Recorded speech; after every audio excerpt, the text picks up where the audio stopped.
کہ اس وقت ہمارے مخدوم استاد محترم استاد العلماء شیخ الحدیث جامعہ اشرفیہ لاہور حضرت مولانا یوسف خان صاحب دامت برکاتہم آپ کے سامنے رونق افروز ہیں۔ الحمدللہ نصف صدی سے زائد حضرت تدریسی خدمات انجام دے رہے ہیں۔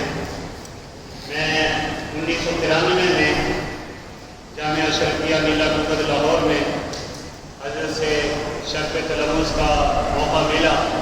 اللہ کریم نے انتہائی اچھا اور بدیع انداز تدریس نصیب فرمایا ہے اور جامعہ کے انتہائی مقبول اور محبوب اساتذہ میں سے ہیں۔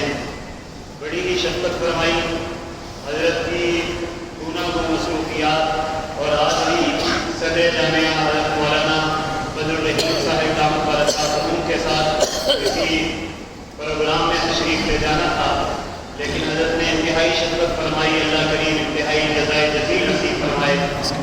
آج ہمارے یہاں پر چونکہ دورہ حدیث تک کے طلباء ہیں اور ہمارے طلباء کی خواہش تھی کہ حضرت استاد محترم سے اجازت حدیث بھی ہو اور حضرت کے سامنے حدیث کی تلاوت بھی کر لیں، تو اس حوالے سے ہمارے طالب علم ابھی قرآن وہ حدیث پاک کی تلاوت کریں گے۔ استاد محترم اس کے حوالے سے جو مناسب، ہم یہاں پہ باہر کا مجمع بھی ہے، طلباء بھی ہیں اور اساتذہ کرام اور علاقے کے علماء کرام بھی موجود ہیں، مناسب جو بھی خیال فرمائیں گے انشاءاللہ ارشاد فرمائیں گے۔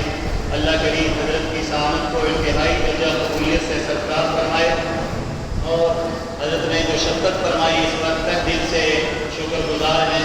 رب کریم ہمارے اکابر اور اساتذہ کا سایہ قادر قائم دائم فرمائے۔ میں بغیر کسی تاخیر سے گزارش کروں گا حضرت استاد محترم شیخ الحدیث جامعہ اشرفیہ لاہور حضرت جی مولانا یوسف خان صاحب دامت برکاتہم سے کہ وہ اپنے مواعظ حسنہ سے مستفید